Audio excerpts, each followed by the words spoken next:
કે જે પણ કામ કરવું એમાં આપણી બુદ્ધિ, શક્તિ, આવડત, હોશિયારી બધું મૂકી દેવું.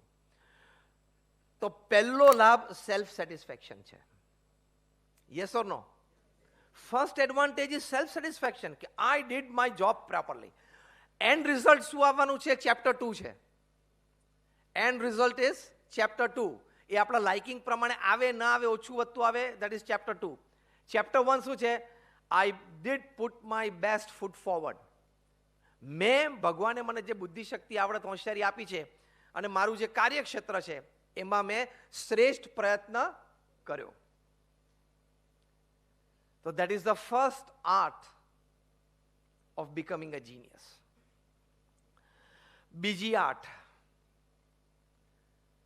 Human relations.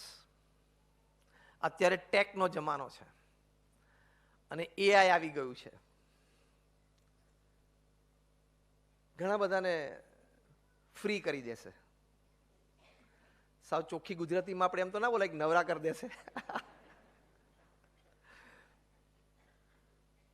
ઘણા બધાને ફ્રી કરશે. હ્યુજ અનએમ્પ્લોયમેન્ટ પૃથ્વી ઉપર પથરાઈ જવાની છે. એઝ સચ ઘણી બધી છે.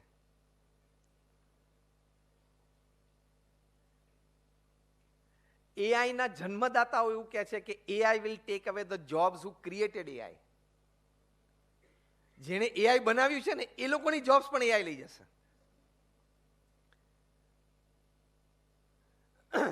ગોલ્ડમેન સેટ્સે કીધું કે આવતા 10 વર્ષમાં એટલે 2035 સુધીમાં 40 મિલિયન જોબ્સ તો ખાલી નોર્થ અમેરિકન કન્ટ્રીઝમાં જ જવાની છે, ઇન્ક્લુડિંગ યુરોપ.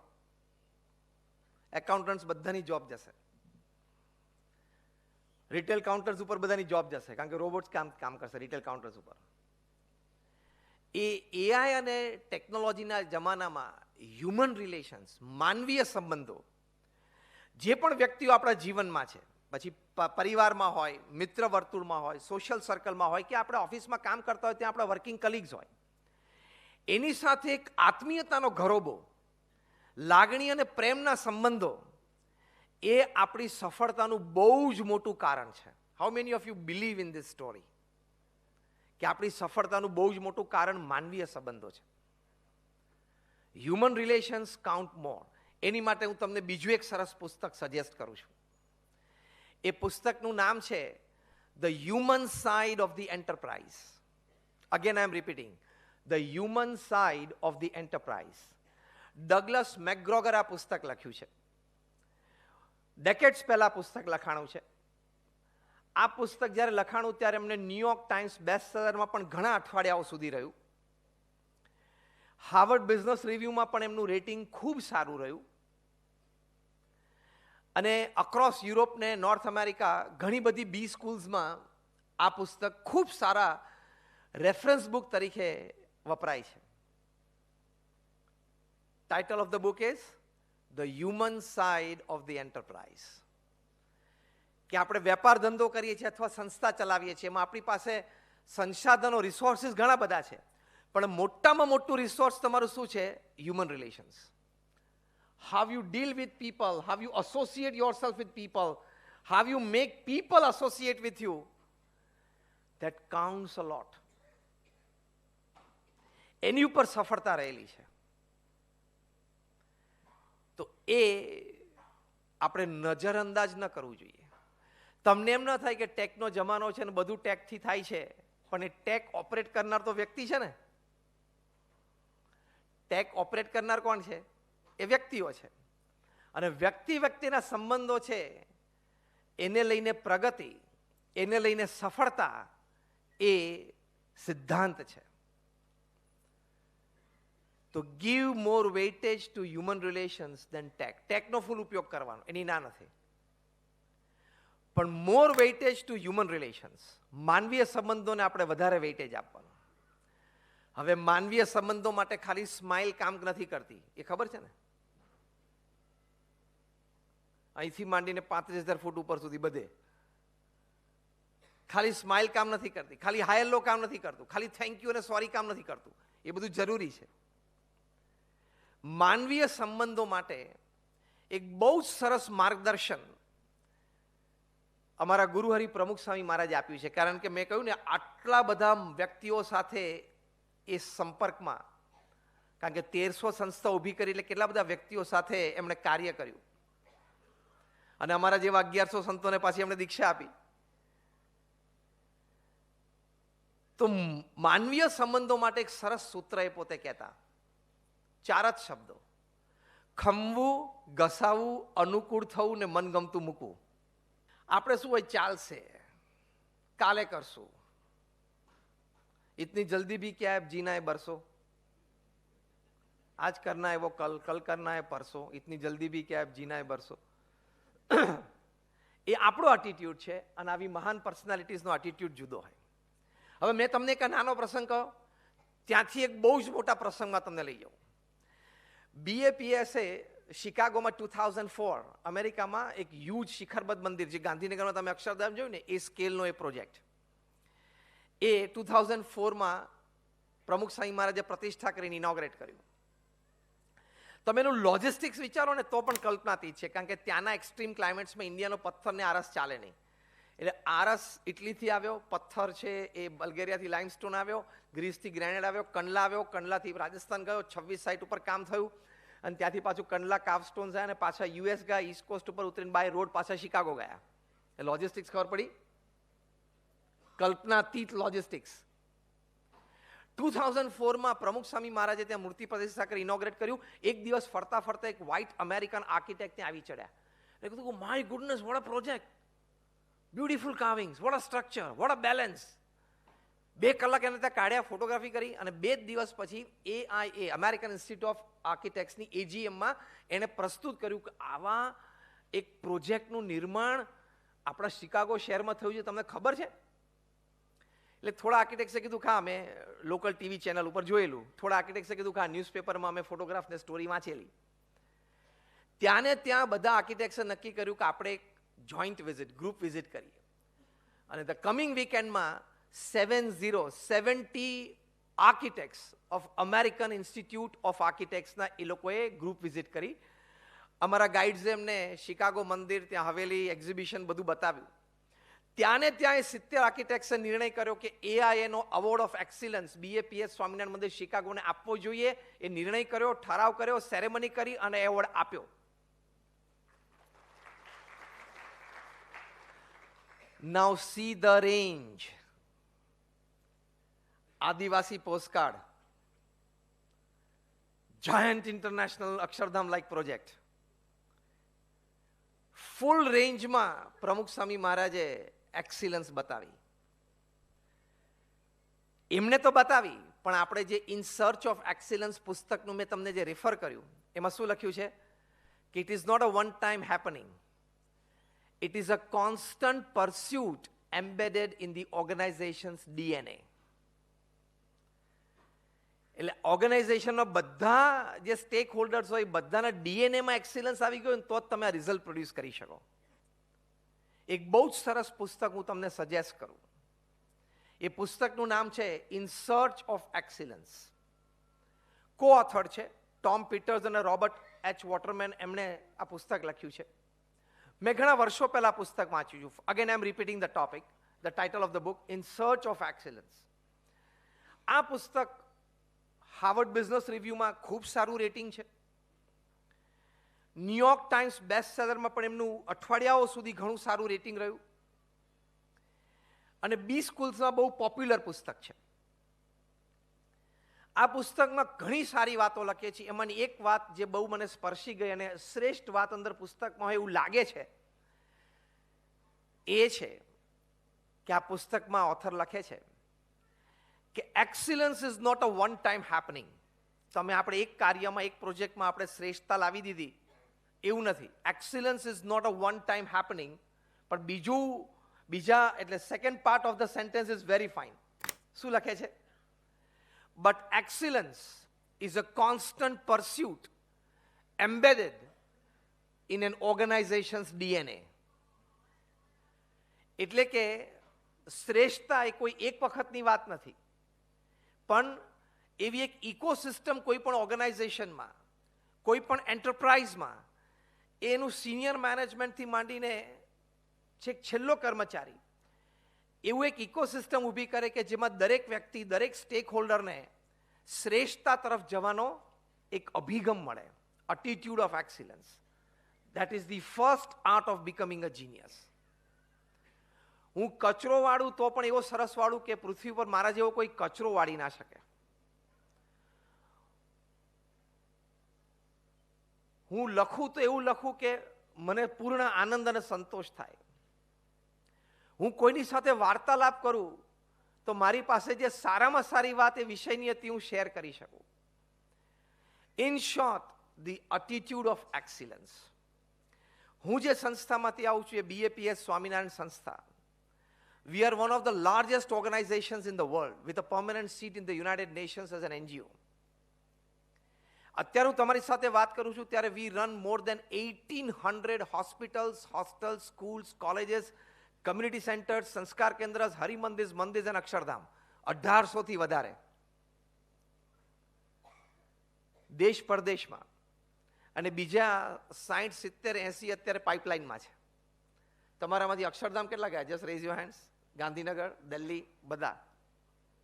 ગાંધીનગર અક્ષરધામ અને દિલ્હી અક્ષરધામના લેવલના પ્રોજેક્ટ્સ અત્યારે સુરતમાં, જોહાનસબર્ગમાં, સિડની અને મેલબર્નમાં, યુરોપમાં, પેરિસમાં એ બધે નિર્માણાધીન છે. આ 1800માંથી 1300 સંસ્થા પ્રમુખ સ્વામી મહારાજે નિર્માણ કરી. તમે ખાલી કલ્પના કરો કે Roland, I am giving you a good story, એક સરસ વાર્તા કહું છું તમને.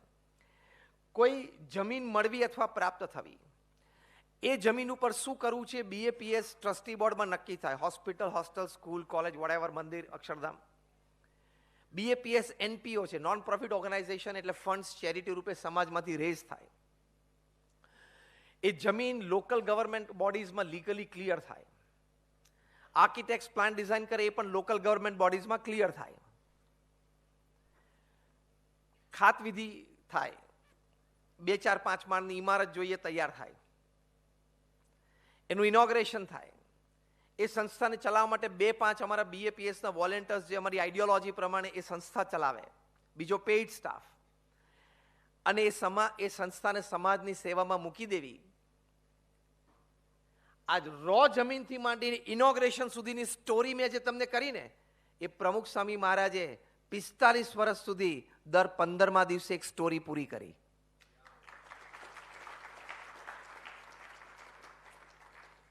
This is beyond the ken of human intelligence.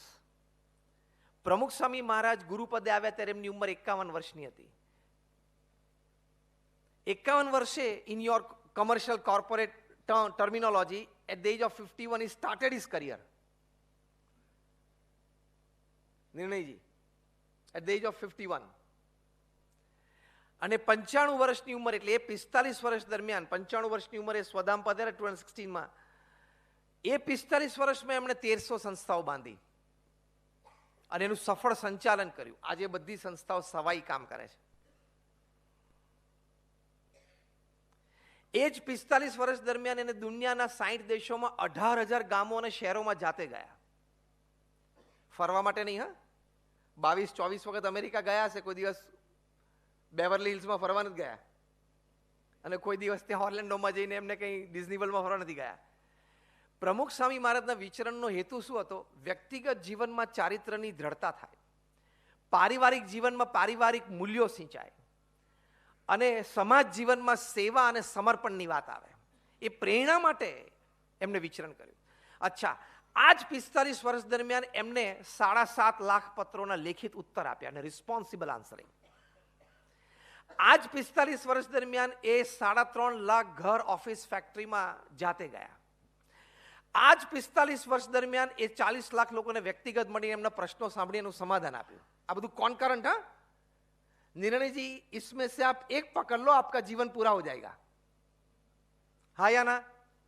एक आइटम आप पकड़ के चलो, इसमें से चलो मुझे 3.5 लाख घर जाना है, जीवन पूरा. चलो कुछ ना करूं, मैं 7.5 लाख पत्र लिखूं, चाहे कोई मुझे लिखे ना लिखे, मैं ट्राई करूं. तो भी आपका जीवन पूरा हो जाएगा. हाँ या ना? प्रमुख स्वामी जी महाराज ये सभी कुछ एक साथ 45 साल में कर पाए, ये पृथ्वी पे बहुत बड़ी आश्चर्य की घटना है। इसके कई कारण हैं, लेकिन एक कारण जो हम चर्चा कर रहे हैं वो है, और वो क्या है? एटीट्यूड ऑफ एक्सीलेंस, श्रेष्ठता का अभिगम। प्रमुख स्वामी महाराज ने हमेशा जे पण करવું એ શ્રેષ્ઠ કરવું। તમને આશ્ચર્ય થશે કે call, graphite and diamond R real brothers. કોલસો, ગ્રેફાઇટ અને હીરો છે ને, ત્રણેય સગા ભાઈઓ છે, કારણ કે ત્રણે ત્રણ કાર્બનના બનેલા છે અને કાર્બન સિવાય એમાં કાંઈ નથી। પણ એ કાર્બન એટમ્સ જ્યારે હાફ હેઝાર્ડ ભેગા થાય એટલે ફાઇનલ પ્રોડક્ટ કાર્બન બની જાય, એટલે સોરી કોલ બની જાય।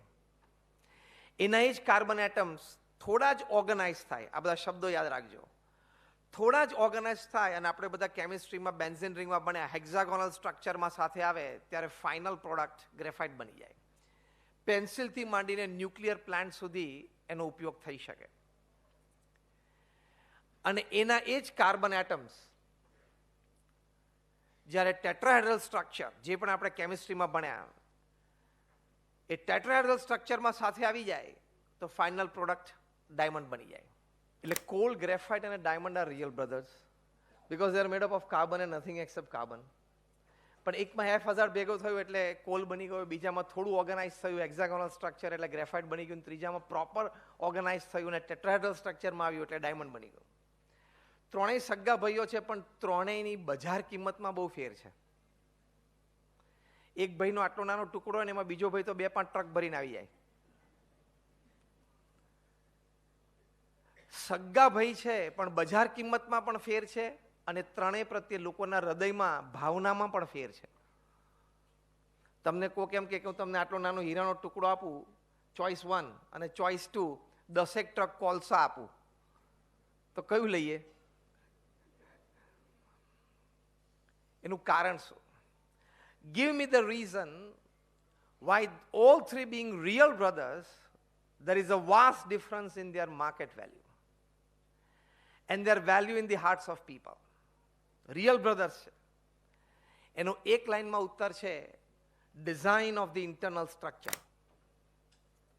બાહ્ય રીતે બધા કાર્બન એટમના બનેલા છે, પણ design of the internal structure એક હાફ હેઝાર્ડ છે, એક થોડું ઓર્ગેનાઇઝ છે અને એક બેટર ઓર્ગેનાઇઝ છે। એમ આપણે જીનિયસ બનવું હોય એટલે કે ડાયમંડ બનવું હોય, restructure your inner self, design of the internal structure આપણે પ્રોપર કરવી પડે। આપણી માન્યતાઓ, આપણા વિચારો, આપણા અભિગમો સારા છે, કોઈના ખોટા નથી, પણ I just want to ask you a very simple question. Is everybody sitting here ready to accept that I need some refinement in my thought process for my betterment? બધા આપણને બધાને ખબર છે કે મારામાં કંઈક સુધારાની જરૂર છે, હા કે ના? એ આપણી જર્ની ગ્રેફાઇટથી ડાયમંડ સુધીની છે। સાવ હું કોલથી ડાયમંડની નહીં કહું, નહીં તો એમ કે સ્વામી અમને ઇનડાયરેક્ટલી કોલ જેવા કહી દીધા, કોલસા જેવા। પણ let us say it is a journey from graphite to diamond. A journey that is human duty, a journey that is human endeavor, a journey that is human dignity. મનુષ્યનું એક ગૌરવ છે કે આપણે આપણું વર્ઝન 2.0 કર્યું, 3.0 કર્યું, 4.0 કર્યું અને એ વ્યક્તિના હાથમાં છે। એટલે the art of becoming a genius શીખવી પડે। અગેન વિથ ધ કોન્સેપ્ટ કે genius can be made, we can become a genius, અને એની માટેની જરૂરિયાત આંતરિક ફેરફાર કરવો પડશે। આપણા વિચારો, ભાવનાઓ, અભિગમો સાચા છે, પણ એ સનાતન ધર્મના સત્શાસ્ત્રો સાથે એલાઇન કરવા પડે, એ મહાપુરુષોના વિચારો, ભાવનાઓ સાથે અલાઇન કરવા પડે। એ ન થતા હોય ને તો પણ એલાઇન કરવા પડે, તો આપણે ડાયમંડ સ્ટ્રક્ચર સુધી પહોંચી શકીએ, તો આપણને જીવન જીવવાનો આનંદ આવે। Now let's talk practical. What is that alignment? What is that redesigning? કે આપણે ગ્રેફાઇટથી ડાયમંડની જર્ની કરી શકીએ। એ આર્ટ કઈ છે કે આપણે જીનિયસ બની શકીએ। તો એ આર્ટમાં when we are talking practical, પહેલો અગત્યનો મુદ્દો છે the attitude of excellence. Repeat with me, attitude of excellence. જોશથી બોલો, બધા જમીન આવ્યા છે કે એમનામ આવ્યા છે? The attitude of excellence. શ્રેષ્ઠ કામ. રોજ સવાર ઉઠીને આપણે ભગવાનનું સ્મરણ કરીએ પછી પહેલું વાક્ય પોતાની જાતને આ કહેવાનું કે હું આજે જે પણ કામ કરું, નાનામાં નાનું કામ કરું એ હું શ્રેષ્ઠતાથી કરીશ.